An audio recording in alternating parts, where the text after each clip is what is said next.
Hello बच्चों, my self Aditya Srivastava. आप देख रहे हैं लॉन्च पैड क्लासेस प्रयागराज। तो मैंने पिछले क्लास में जैसे कि मैंने आपको बताया था कि what is iso bar, isotope, isotones and iso electron. चलिए मैं आपको एक बार फिर से रिवाइज करा देता हूँ। आइसोटोप्स क्या होते हैं?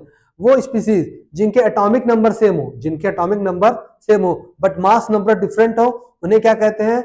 आइसोटोप्स। अब आइसोबार क्या होता है? वो स्पीसीज जिनके मास नंबर सेम हो बट एटॉमिक नंबर डिफरेंट हो, उन्हें आइसोबार कहते हैं। और आइसोटोन्स किसे कहते हैं? वो स्पीसीज जिनमें नंबर ऑफ न्यूट्रॉन क्या हो? सेम, उन्हें कहते हैं आइसोटोन्स।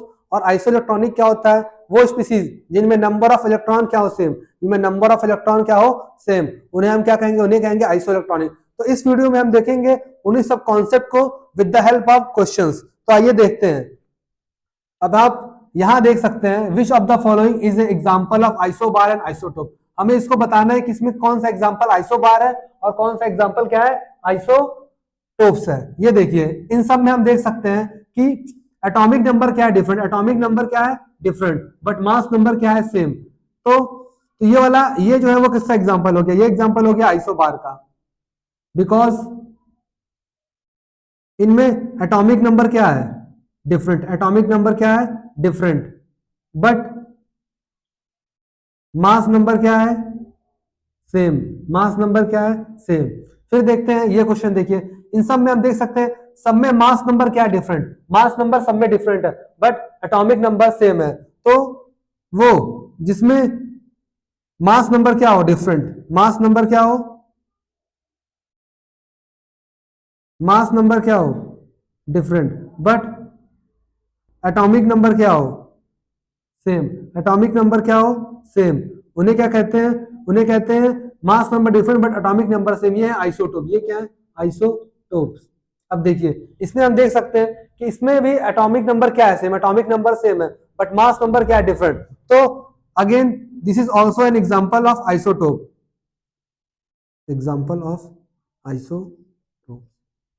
ठीक है बच्चों, अब हम दूसरा एग्जाम्पल हम लेंगे और ये समझने का प्रयास करेंगे कि आइसोटोन्स क्या होता है।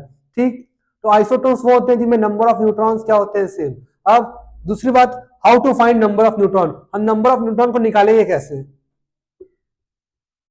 How to find number of neutron.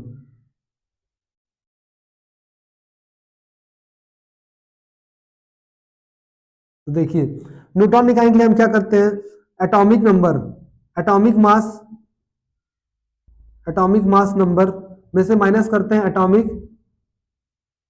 Number को, माइनस करते हैं तो ये क्या, इससे क्या आ जाता है? Number of neutron. ठीक, अब देखिए, इसमें अगर फर्स्ट एग्जांपल में हमें अगर निकालना हो नंबर ऑफ न्यूट्रॉन, तो हम कैसे निकालेंगे? इसमें हम क्या करेंगे? नंबर ऑफ न्यूट्रॉन कैसे निकालेंगे? हम क्या करेंगे? मास नंबर कितना है? 30 और एटॉमिक नंबर कितना है? 14। माइनस कर देंगे तो आंसर कितना आ जाएगा?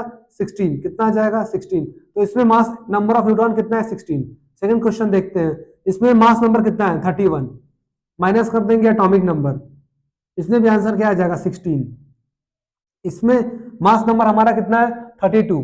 32 में से हम माइनस कर देंगे कितना? एटॉमिक नंबर को, जो कि 16 है, तो इसका भी आंसर क्या आ जाएगा? 16। तो फिर देखिए, सबका आंसर क्या आ गया? 16 16 16। और सब में मतलब नंबर ऑफ न्यूट्रॉन्स कितने हैं? 16। इस समय क्या पता चलता है कि this three all examples are belongs to isotones. चलिए देखते हैं, अब हम समझेंगे कि आइसोइलेक्ट्रॉन्स क्या होते हैं with the help of questions. तो देखिए बच्चों, आइसोइलेक्ट्रॉन वो स्पीसीज होते हैं जिनमें नंबर ऑफ इलेक्ट्रॉन्स क्या होते हैं? सेम। तो पहला एग्जांपल क्या है?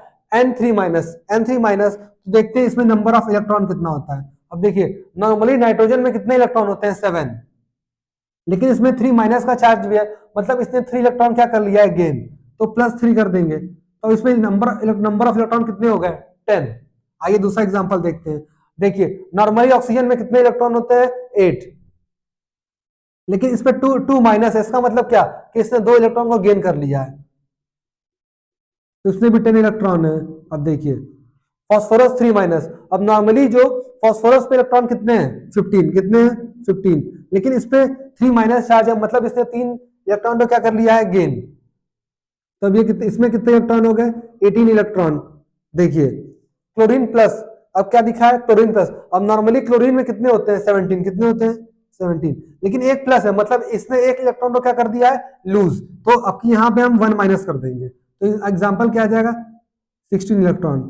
ये देखिए अब नॉर्मली बेरिलियम में कितना होता है, नॉर्मली बेरिलियम में कितना होता है, देखिए hydrogen helium lithium beryllium, beryllium आता है 4 पे, तो बेरिलियम में कितने इलेक्ट्रॉन होते हैं 4, कितने होते हैं 4, लेकिन इसमें क्या किया गया है 2 इलेक्ट्रॉन क्या कर दिया है माइनस, क्योंकि इसने 2 इलेक्ट्रॉन क्या किया है लूज, तो इसमें क्या आ जाएगा 2 इलेक्ट्रॉन। अब देखिए ये 2 स्पीशीज से मिलकर बना है, जो कार्बन मोनोऑक्साइड है ये 2 स्पीशीज से मिलकर बना है, कार्बन और ऑक्सीजन, तो इसमें कार्बन के इलेक्ट्रॉन को भी हमें ऐड करना है और ऑक्सीजन के इलेक्ट्रॉन को भी हमें क्या करना है ऐड करना है, तो कार्बन में कितने इलेक्ट्रॉन होते हैं 6 और ऑक्सीजन में कितने होते हैं 8, तो ये क्या हो जाएगा 14 इलेक्ट्रॉन। अब देखिए CO2 क्या है एक कंपाउंड जो कि क्या है try atomic compound, try atomic मैंने इसको क्यों बोला क्योंकि इसमें 3 एटम है, ठीक, और CO क्या है डाई एटॉमिक क्योंकि उसमें कितने एटम है 2। अब देखिए एक कार्बन में होते हैं 6 और यहाँ पे ऑक्सीजन कितना है 2, एक ऑक्सीजन में होते हैं 8, तो 2 में कितने हो जाएंगे 8 इंटू 2, अब देखिए यहाँ 16 और 6 कितना हो गया 22 इलेक्ट्रॉन। अब देखिए अब हम देख रहे हैं एक और ट्राई एटॉमिक मॉलिक्यूल, ठीक है, अब देखिए इसमें एक कार्बन में कितना होता है 6, एक नाइट्रोजन में कितना होता है 7, अब एक ऑक्सीजन में कितना होता है 8। अब देखिए यहाँ एक माइनस चार्ज है मतलब इस स्पीशीज ने एक माइनस चार्ज को क्या किया है गेन, मतलब यहाँ एक और प्लस कर देंगे, तो इसका भी आंसर कितना आ जाएगा 22, कितना आ जाएगा 22, ठीक। अब हम यहाँ से देख सकते हैं कि this and this is a example of, ये एक दूसरे के लिए क्या है आइसो इलेक्ट्रॉनिक, ये एक दूसरे के लिए क्या है आइसो इलेक्ट्रॉनिक। अब देखिए ये दोनों एक दूसरे के लिए क्या है isoelectronic, these two pairs are isoelectronics. अब देखिए इसमें भी 16 आ रहा, अब देखिए 18 ना इसके साथ आइसो इलेक्ट्रॉनिक है ना इसके साथ ना इसके साथ, ओके, मतलब इसमें इतने सारे हमने क्वेश्चन को ट्राई किया लेकिन इसमें ये दोनों आइसो इलेक्ट्रॉनिक है और ये बाकी सब क्या है नॉन आइसो इलेक्ट्रॉनिक, मतलब इन सब में नंबर ऑफ इलेक्ट्रॉन्स का सेम नहीं है, ठीक। तो इस वीडियो में हमने क्या देखा आइसो इलेक्ट्रॉनिक, आइसोटोप्स, आइसोटोन और आइसोबार के कॉन्सेप्ट को समझने की कोशिश की with the help of question. तो ठीक है बच्चों, अगर आपको ये वीडियो पसंद आई हो तो आप लाइक शेयर एंड सब्सक्राइब करें और ऐसे ही वीडियो को देखने के लिए लॉन्च पैड क्लासेस को सब्सक्राइब करते रहे। हम अगली वीडियो में मिलेंगे और भी अच्छे अच्छे कॉन्सेप्ट को के साथ। Thank you.